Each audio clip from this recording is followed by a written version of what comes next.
Cookery சேனலை பார்த்து யார் வேணாலும் சமையல் பண்ணலாம். ஆனா சுவையான சமையல் பண்றது எப்படி? நான் இதயம் நல்லெண்ணெயில சமையல் பண்றேன். ஆஹா ஓஹோன்னு பாராட்டுறாங்க. நீங்களும் இதயம் நல்லெண்ணெயில சமையல் பண்ணுங்க, பாராட்ட வாங்குங்க.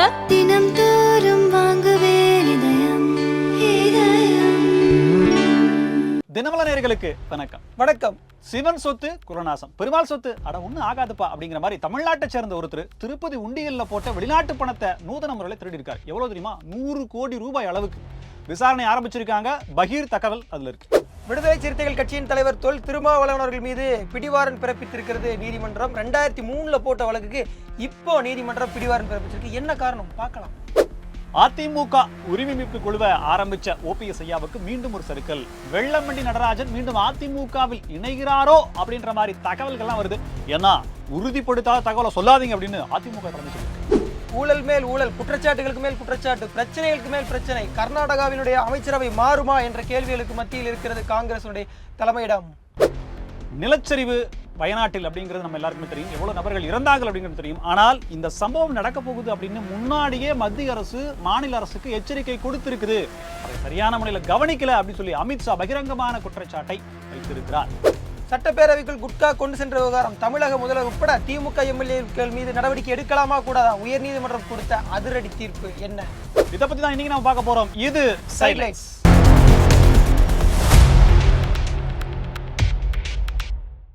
திருப்பதி உண்டியல நம்ம எல்லாம் பணம் போடுவோம். ஆனா அங்க இருந்து வெளிநாட்டு கரன்சியை ஒருத்தர் உசார் பண்ணி வந்துக்கிறார். புரியலையே. வெளிநாட்டு கரன்சி திருப்பதி உண்டியல்ல போடுவாங்க. அதாவது பணம் என்னும் இடத்துல ஒரு அதிகாரியா இருந்திருக்கார். அவர் வந்து பணத்தை எண்ணி டெய்லியுமே அதே வேலை தான். நம்ம பழனி மாதிரியோ இல்லை மற்ற ஊர் உண்டியல் மாதிரியோ வருஷத்துக்கு ஒரு முறை உடைச்சாங்க இவ்வளவு காசு அப்படின்ற மாதிரிலாம் இல்லை. அவங்க அப்படியே கண்டினியூஸா எண்ணினே இருப்பாங்க போல. உண்டியலுக்கான கேஷியர் போல. ஆமா, ஏன்னா திடீர்னு நமக்கு செய்திலாம் ஒரு ஒரே நாளில் இவ்வளவு வசூல் தான் வந்திருக்கும், படிச்சிருப்போம். அந்த மாதிரி அந்த பணிக்காக ஏற்கனவே அவர் வந்து அலுவலகத்துல வேலை செஞ்சிருக்கார். அந்த ஒரு நட்பின் பழக்க வழக்கத்தின் காரணமாக உண்டியல் என்னும் பணத்தை நிர்வகிக்கக்கூடிய அந்த பணத்தை எடுக்கக்கூடிய ஒரு அதிகாரியா அவங்க நியமிச்சிருக்காங்க.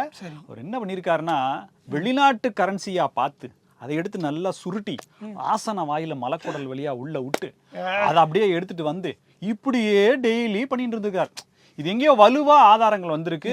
வட சென்னை படத்துல வந்துட்டு எப்படி எடுத்துட்டு வராங்களோ அதே மாதிரி இருக்க வலுவா ஆதாரம் வந்த உடனே கொஞ்ச நாளைக்கு முன்னாடி அந்த இருக்கக்கூடிய கோவில் நிர்வாகத்துல இருக்கக்கூடிய அந்த அதிகாரிகள் என்னன்னா அவரை கூப்பிட்டு நல்லா தரவா செக் பண்றாங்க. நல்லா கல்ட்ட சொல்லி தரவா வந்துருச்சு. இது எப்படின்னு கண்டுபிடிங்க. ஆனா செக் பண்ணா இருக்க மாட்டேங்குது. ஆனா இவன் ஏதோ பண்றா அப்படின்றது தெரிஞ்சு போச்சு. தரவா செக் பண்ணிருக்காங்க. அப்புறம் பார்த்தா ஆசன வாயில அந்த வெளிநாட்டு கரன்சி இருக்கு, அமெரிக்க டாலர் வச்சிருந்திருக்காரு.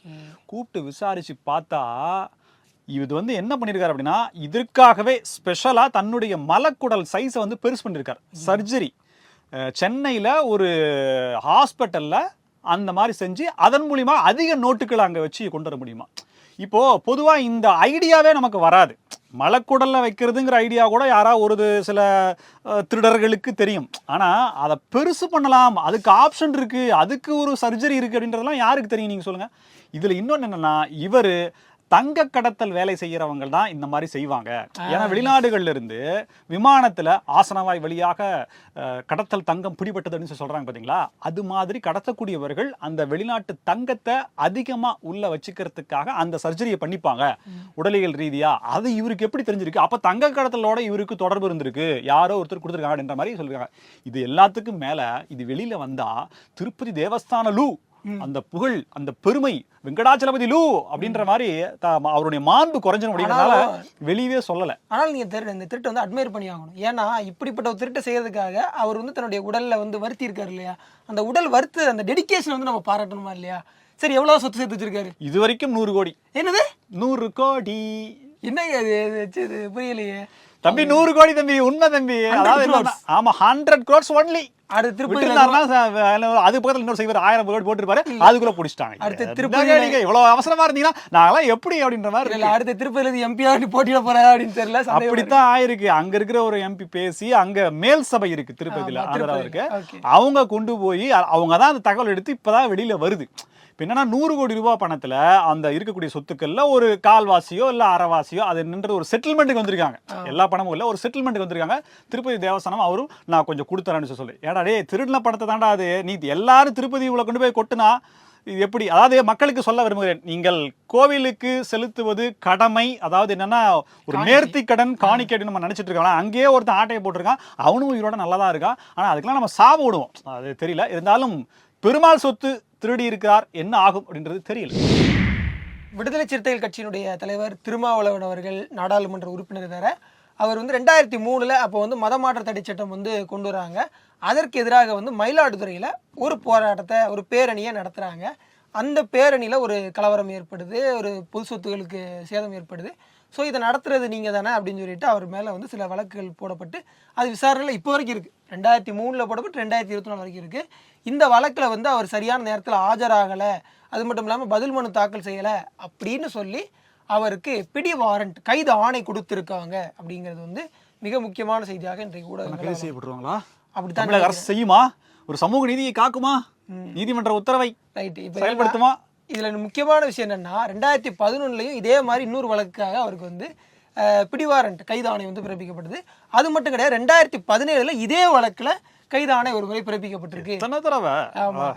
அதனால வந்து இந்த கைது ஆணைகளுக்கெல்லாம் அஞ்சாதவர் தான் அண்ணன் திருமாவளவன் அவர்கள். நாளைக்கு சரித்திரம் சொல்லும்ல பல கைது ஆணைகளுக்கு. அதாவது இப்ப இந்த வழக்குல சிறைக்கு போயிருவாங்க, போனதுக்கு அப்புறம் ஒரு 10 வருடங்கள் கழித்து பாளையங்கோட்டை சிறையினிலே அப்படின்ற மாதிரி பாட்டு போடுவாங்க.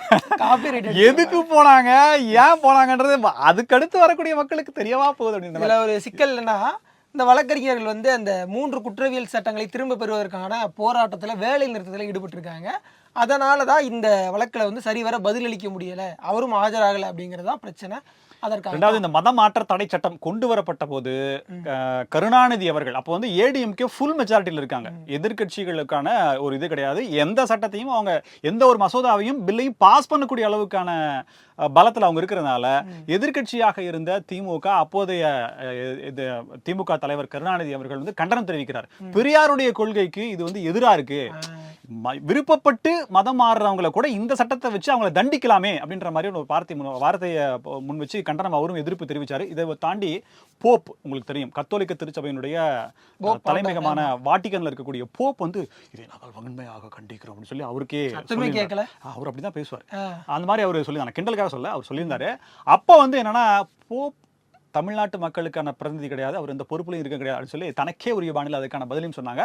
ஃபுல் மெஜாரிட்டியோட இருந்ததுனால அதை யாராலும் தடுக்க முடியல. கூடுதல் தகவலா இந்த இடத்துல முன்னாள் அமைச்சர் வெல்லமண்டி நடராஜன் உடனே ஏதாவது கவுண்டர் வரும்னு எதிர்பார்த்தேன்.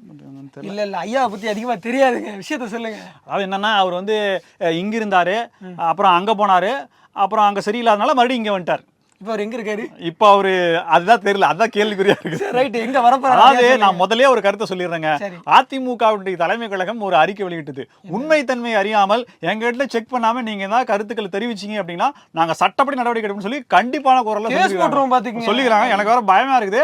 அதனால இது வந்து உண்மை தகவலா பொய் தகவலா இல்ல உண்மை ஆகக்கூடிய தகவலா எல்லாம் எனக்கு தெரியாது.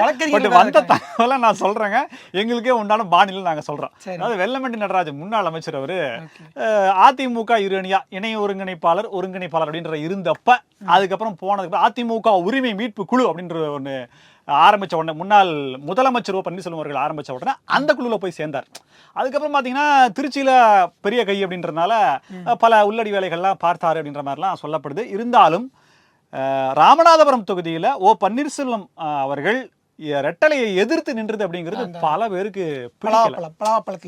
பலாப்பழ வியாபாரியாக கொஞ்ச நாட்கள் தன்னுடைய நாட்களை கடத்திய அப்படின்ற மாதிரிலாம் கிண்டல் பண்ணாங்க.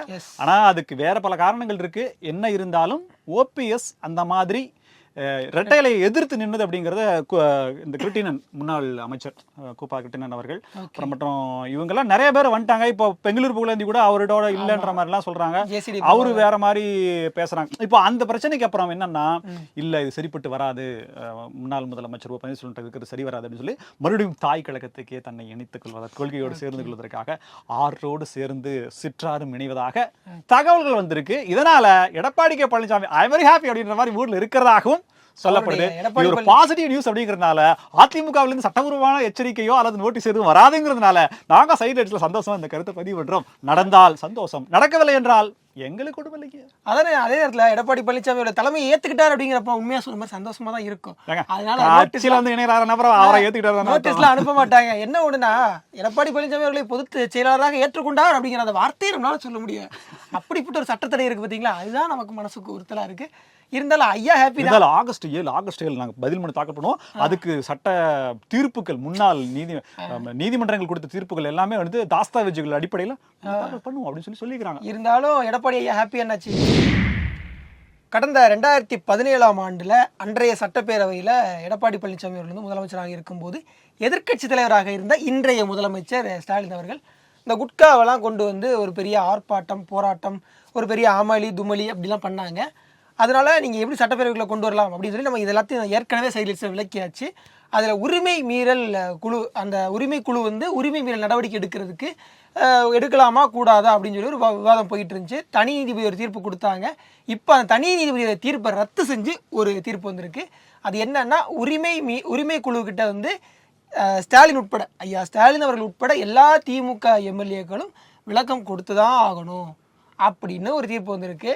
ஸோ இது திமுகவுக்கு இப்போதைக்கு பாதகமான தீர்ப்பு. வயநாட்டில் நிலச்சரிவு பல டாப்பிக்கில் பல தகவல்கள் வந்துட்டு இருக்கு. அது எல்லாமே சொல்றது என்ன அப்படின்னா, இழப்புகள், உயிரிழப்புகள் அதிகம், உடல் இப்படி கிடந்தது அப்படி கிடந்தது அப்படின்ற மாதிரிலாம் நிறைய தகவல் வருது. ஆனால் இதெல்லாம் அப்படியே ஒட்டி வச்சுட்டு இதை ஏன் கண்டறியல, ஒரு இயற்கை பேரிடரை வந்து மழை பொழிவை வந்து ஏன் கண்டறியல அப்படின்ற கேள்வி வலுத்துட்டு வரும்போது நாடாளுமன்றத்தில் அமைச்சர் அமித்ஷா அவர்கள் ஒரு பதிலை கொடுத்துருக்காங்க. நாங்கள் 23ஆம் தேதியே இதற்கான எச்சரிக்கையை கேரள அரசுக்கு கொடுத்தோம். 24, 25 மீண்டும் எச்சரிக்கை கொடுத்தோம். 26ஆம் தேதி 20 சென்டிமீட்டர் மழை, 26, 27 20 சென்டிமீட்டர் மழை பெய்யும் அப்படின்றதும் நாங்கள் கொடுத்துருந்தோம். இவ்வளவு கொடுத்தும் கேரள அரசு இதை கண்டுக்கவே இல்லை அப்படின்ற மாதிரியான ஒரு பகிரங்கமான குற்றச்சாட்டை முன் வச்சிருக்காங்க. இதையெல்லாம் தாண்டி தேசிய பேரிடர் மீட்பு குழு அப்படிங்கிறது பேரிடர் நடந்த பிறகு, இவங்க உதவி கேட்ட பிறகு அதுக்கப்புறம் தான் அவங்க போவாங்க. இதுதான் வழக்கமாக இருந்து. ஆனால் இந்த சம்பவம் நடந்து உடனே வந்து அங்கே தேசிய பேரிடர் மீட்பு குழு அங்கே இருக்குது. இது எப்படி இந்த மாதிரி நடக்கும் அப்படின்றது தெரிஞ்சு தான் நாங்கள் அங்கே போனோம், அனுப்பிச்சு வச்சோம். ஆனால் கேரள அரசு இதற்கான முக்கியத்துவத்தை கொடுக்கல அப்படின்ற ஒரு பகிரங்கமான குற்றச்சாட்டை முன் வச்சிருக்காரு. தன்னுடைய மக்களை காப்பாற்றணும் அப்படின்னா அங்கே இருக்கக்கூடிய குறைந்தபட்சம் மக்களையாவது அப்புறப்படுத்தியிருக்கலாம், உயிர் பலி குறைஞ்சிருக்கும் அப்படின்ற மாதிரி சொல்கிறாங்க. இதை எப்படி இன்னொரு விஷயங்களோட ஒப்பிடுறாரு அப்படின்னா, குஜராத்லேயும் இதே மாதிரியான மழைப்பொழிவு அதிகமாக இருக்கும் அப்படின்ற மாதிரி சொல்லி அவங்க சொன்னதுனால ஒரு பசு கூட உயிரிழக்கலாங்க, உயிர் பலியே இல்லை அப்படின்ற ஒரு கம்பாரிசனையும் அவர் சொல்கிறார். இல்லை, இப்போ இதில் வந்துட்டு ஏற்கனவே 20 சென்டிமீட்டர் மழை பெய்யணும்னு நாங்கள் சொல்லியிருந்தோம். 30 சென்டிமீட்டருக்கு மேலே மழை பெஞ்சிருக்குங்கிறது ஒரு உண்மை. அதே நேரத்தில் வந்துட்டு இதில் சண்டை போகிறத விட்டுட்டு இப்போ செம்ம பேரிடர் மீட்புங்கிறது இந்த மத்திய இங்கேயும் அதே தான் பேசு பொருளாக இருக்குது. இப்போ என்னன்னா, இந்த தகவலை சொன்ன உடனே நிறைய பேர் கமெண்ட்ல வந்து அதே சொல்லுவாங்க, ஏங்க சண்டை போகிறது நாங்கள் இத்தனை பேர் செத்து போயிருக்காங்க, நீங்கள் அதுக்குண்டான உதவிகளை என்ன செய்யணுமோ அதை பாருங்க, நிதி உதவியை கொடுங்க அப்படின்ற மாதிரி. ஆனால் நம்ம என்ன இங்கே வலியுறுத்துறோம் அப்படின்னா, மாநில அரசினுடைய அதிகாரம், லா அண்ட் ஆர்டர் எல்லாமே அவங்கள்ட்ட இருக்கு. இப்போ ஒருவேளை நடந்தால் இந்த மாதிரியான பெரிய அசம்பாவிதம் ஏற்படும் சொல்லி அவங்க கொஞ்சம் முன்னெச்சரிக்கை நடவடிக்கை எடுத்திருந்தாங்கன்னா உயிர் பலியை தவிர்த்திருக்கலாம்ல. இப்போ அந்த நடவடிக்கை 3 தடவை கொடுத்துருக்காங்க, 2 தடவை கொடுத்தோம்னு சொல்லி அவர் டேட் வைஸ் சொல்றாரு. இல்லைன்னு சொல்லி கேரள அரசு மறுக்கணும். இந்த நேரத்தில் இந்த மாதிரியான எச்சரிக்கையை தேசிய பேரிடர் ஆணையம் வந்து கொடுக்கல அப்படின்னு சொல்லி மறுப்ப கேரளா சொன்னா நம்ம அந்த தகவலை எடுத்துக்கலாம். ஆனால் இது வரைக்கும் அவங்க சொல்லல. நாடாளுமன்றத்தில் அமைச்சர் அமித்ஷா பேசுறார், இது பொய் பேசுறாரா அப்படின்றத நிரூபிக்க வேண்டிய கடமை கேரள அரசுக்கு. ஸோ இப்படி ஒரு விஷயத்தை செஞ்சுட்டு இப்போ வந்து நீங்க இதுக்கப்புறம் என்ன இந்த இடத்துல அரசியல் பேசாதீங்க அப்படின்றது தகவலை வந்து நம்ம எப்படி எடுத்துக்கிறது? ஒரு அரசியல் கட்சியினுடைய எதிர்கட்சியா இருக்கு அப்படிங்கிறதுக்காக மக்கள் உயிரை பலிகடா கொடுக்குதா கேரள கம்யூனிஸ்ட் அப்படிங்கிற கேள்வி வருதா இல்லையா? பேரிடர் முன்கணிப்பு அப்படிங்கிறது ஏற்கனவே செய்யப்பட்டுருச்சு, முன்கூட்டியே அந்த தகவல் கிடைச்சிருந்தப்போ அதுக்கான நடவடிக்கை எடுக்கப்பட்டிருக்கணும் தான். இதில் வந்து இனி இந்த அரசியலை பேசி பிரயோஜனம் இல்லை அப்படிங்கிற மாதிரி தான் மக்கள் யோசிப்பாங்க. அதையும் தாண்டி கிட்டத்தட்ட ஒரு 700 பேர் 800 பேர் காணாமல் போயிட்டாங்க, 1000 பேர் வரைக்கும் காணாமல் போயிருக்கலாம், இவ்வளோ பேர் வந்து பாதுகாக்கப்பட்டிருக்காங்க, இவ்வளோ பேர் அளவுக்கு இறப்பு எண்ணிக்கை போயிருக்கு அப்படின்னு சொல்லிட்டு அந்த எண்ணிக்கைகள் கேட்கும் போதே ரொம்ப வருத்தமாக தான் இருக்குது. மற்றொரு பக்கம் வந்து சில கட்சிகள் வந்து ரத்தம் வேணும்னா எங்களை தொடர்பு கொள்ளுங்க, சில உதவிகள் செய்கிறோம். இப்போ காங்கிரஸ் வந்து 1 கோடி ரூபாய் வந்து நிதி அறிவிச்சிருக்காங்க, திமுக வந்து அதாவது தமிழ்நாடு அரசு 5 கோடி ரூபாய் நிதி அறிவிச்சிருக்கு. ஸோ இப்படி நிறைய உதவிகளும் பண்ணுறாங்க. பார்க்கலாம், இந்த பேரிடர்ல இருந்து மீண்டு வருவோம் அப்படின்னு நம்புவோம். இதை தாண்டி இன்னொரு பிரச்சனை என்ன அப்படின்னா, கஸ்தூரிரங்கன் கமிட்டியினுடைய பரிந்துரையை மாநில அரசுகள் செயல்படுத்துறதுல கொஞ்சம் கூட இல்லாத கிடப்பிலே போட்டாங்க. இதில் வந்து கேரளா மட்டும் இல்லை, கேரளா, தமிழ்நாடு, கர்நாடகா 3 கவர்மெண்ட்டுமே இதை வந்து அதை படிச்சு கூட பார்த்தாங்களா என்னன்றது தெரியலன்ற மாதிரி கடுமையான விமர்சனம் இப்போ வருது. ஏன் அப்படின்னா, அங்கே இருக்கக்கூடிய ரெசார்ட்ஸ், இயற்கை வளங்கள் அப்படிங்கிறத எடுக்கக்கூடிய நபர்கள், கொள்ளையடிக்கக்கூடிய லிஸ்ட்டில் அரசியல் அதிகள் அங்கே இருக்காங்க. அதனால் இதை வந்து அவங்க பயன்படுத்த மாட்டேங்கிறாங்க அப்படின்னு சொல்லி கஸ்தூரிரங்கன் கமிட்டியினுடைய அறிக்கையை அமல்படுத்த சொல்லி பரிந்துரை அமல்படுத்த சொல்லியும் கோரிக்கை வலுக்குது. எது எப்படி இருந்தாலும் உயிர்கள் பலி போயிருக்கு, குடும்பமே காணாம போயிருக்காங்க. ஒரு போட்டோல போடுறாங்க, ஒரு 9 பேர் 10 பேர் இருக்காங்க, அந்த 10 பேருமே உயிரோட இல்லையா. இழப்பு பணத்தை யார் வாங்குவாங்கன்னு தெரியல. நேற்றைக்கு சொல்லியிருந்தோம், கர்நாடகாவுடைய முதலமைச்சர் சித்தராமையா அவர்கள் வந்து டெல்லி போறாரு, டிகே சிவகுமார் அவர்களும் சேர்ந்து போறாங்க. ஸோ பிரச்சனையெல்லாம் சால்வ் பண்ணிடுவாங்க அப்படின்னு. பிரச்சனையெல்லாம் சால்வ் பண்ண முடியாது, பிரச்சனையை தீர்க்கலாம் வழி இல்லை, பேசாமல் நீங்கள் வேணால் பதவியிலிருந்து விலகிக்கங்க அப்படின்னு காங்கிரஸுடைய மேலிடம் சொன்னதாக ஒரு தகவல் வந்திருக்கு. இதை கேட்கும்போது கர்நாடகாவில் அடுத்த அமைச்சரவை மாற்றம் அப்படின்னு ஒன்று நடக்குமோன்னு எதிர்பார்க்கப்படுது. கண்டிப்பா செய்ய வேண்டிய அவசியம், கவனிக்க வேண்டிய விஷயமா தான் மற்ற இதெல்லாம் பாக்குது. குறிப்பா என்னன்னா, டிகே சிவகுமார் பிரதமர் நரேந்திர மோடி அவர்களை சந்திக்கும் போது இந்த மேகதாது விவகாரத்தை உட்காந்து பேசி முடிவு பண்ணுங்க என்று சொல்லி அவர் சொன்னதாக செய்திகள் வந்திருக்கு. இதுல என்ன அப்படின்னா, மேகதாதுல அணை கட்டிய தீரும் சொல்லி கர்நாடகா இருக்கு. தமிழ்நாடு என்ன சொல்லுதுன்னா, இல்ல வேண்டாம், தமிழ்நாட்டுக்கான நீர் பங்கீடு அப்படிங்கிறது குறையும், காவிரியில வழங்கப்பட்ட தீர்ப்புக்கே அவங்க தண்ணி கொடுக்க மாட்டேங்கிறாங்க, உபரி நீரை தான் கொடுக்குறாங்க அப்படின்ற மாதிரியான பிரச்சனைகளா இருக்கு. ஆனா காங்கிரஸ் கட்சியினுடைய துணை முதலமைச்சரை பிரதமர் நரேந்திர மோடி அவர்கள் மேகதாது விஷயத்தை தீருங்க அப்படின்னு சொல்லி சொன்னது பல பேர் கண்ணு மூக்கு காது வச்சு பேசுறாங்க. இதையெல்லாம் தாண்டி ஒரே ஒரு பரிந்துரையை கொடுத்துருக்காங்க. மேகதாதுல அணை கட்டுறீங்களா, கட்டுங்க, ஆனா தமிழ்நாடு கட்டணும், தமிழ்நாட்டினுடைய எல்லைக்குள்ள கட்டணும், நிர்வகிக்கிற பொறுப்பு எல்லாமே இருக்கணும். அந்த தமிழ்நாட்டினுடைய நிர்வகிக்கிற பொறுப்புல இருந்து பெங்களூருக்கு எவ்வளவு தண்ணி வேணும், எவ்வளவு தண்ணி வேணும் நான் கொடுக்குறேன் அப்படின்ற மாதிரி நீங்க கேட்டு வாங்கிக்கோங்க, அதுக்கான காசை கொடுத்து வாங்கிக்கோங்க. அணையினுடைய நிர்வாகத்துக்கு இப்ப முல்லை பெரியாறு அணை இருக்கு பாத்தீங்களா, அந்த மாதிரியான ஒரு திட்டம் சொல்றாங்க. சூப்பரான திட்டமா இருக்கு. பட் சட்ட ரீதியாகவும் என்னென்ன பிரச்சனைகள் வரும் அப்படின்றது நமக்கு தெரியல. இருந்தாலும் இந்த மாதிரியான நல்ல விஷயங்கள்லாம் கவர்மெண்ட் கவனத்துக்கு, முதலமைச்சர் ஐயா ஸ்டாலின் அவர்கள் கவனத்துக்கு போகுமா, இல்ல அப்படியே போனாலும் அவர் நடவடிக்கை எடுப்பார் அப்படிங்கிறது இதுல ஒரு காரணமும் இருக்கு. அது என்னன்னா, சித்தராமையா அவர்கள் சொல்றாரு, மேகதாது அணை வந்து கட்டுறதுனால தண்ணீர் வந்து சேமிக்கப்படும், இந்த முறை வந்து நாங்க நிறைய தண்ணி திறந்து விட்டுருக்கோம், ஆனா அது தமிழ்நாட்டிலேயே போய் கடல்ல தான் கலக்க போகுது. அது உண்மைதான். ஏன்னா 120 அடி மேட்டூர் அணை வந்துருச்சு. இன்னைக்கு வந்து 1.5 லட்சம் கன அடி திறந்து, எங்க மேட்டூர் அணையில, கர்நாடகால இருந்து இல்லைங்க, மேட்டூர் டேம்ல இருந்து 1.5 லட்சம் எடுக்கிறாங்க. அது வந்து முக்கொம்பு போய் அது போச்சுன்னா மறுபடியும் அது கடலுக்கு தான் போகுன்றதான் நம்ம வருத்தப்படக்கூடிய விஷயமா இருக்கு. மேகதாது அணையை கட்டி தண்ணியை சேமிப்போம் அப்படின்னு சொல்லியிருக்காங்க. எப்போ சம்மர் எல்லாம் நீங்க வச்சுவீங்க, நாங்க ஐயா ஐயா அப்படின்னு இருப்போம், நீங்க ஒண்ணும் தர மாட்டீங்க. வரும்போது திறந்து விடுறாங்க, மழை வரும்போது உபரி நீர் வேற இப்படி விடாதரா அப்படின்னு சொன்னா நீங்க விடாம இருக்க முடியுமா? ஒரு சொட்டு தண்ணி விட்டுனா அப்படின்ற மாதிரி சொன்னோம்னா என்ன பண்ண முடியும்? ஐயா கர்நாடகா ஐயா பதில் சொல்லுங்க. சோ இதுல வந்து இந்த அமைச்சரவை மாற்றம் நடக்கும்போது ஒருவேளை பிரியங்கா கார்கே அவர்களும் முக்கியமான பதவிக்கு வருவாரா அப்படின்னு எதிர்பார்க்கலாம். ஏன்னா மல்லிகார்ஜுன கார்கேடைய மகன் டிகே சிவகுமார் முதலமைச்சர் ஆவாரா, அவருடைய தம்பிக்கு பதவி கிடைக்குமா, இப்படி பல எதிர்பார்ப்புகள் இருக்கு. அது போக ஸ்கேம், அதுக்கும் என்ன பதில் சொல்ல போறாங்கன்னு தெரியல. ஒரே வருஷத்துல அமைச்சரவை மாற்றம், இது உங்களுக்கு தேவையா அப்படின்னு கேட்கணும். இதே மாதிரி பல சுவாரஸ்யமான தகவல்களோட மீண்டும் உங்களை சந்திக்கிறோம். இது சைலைட்ஸ். நன்றி.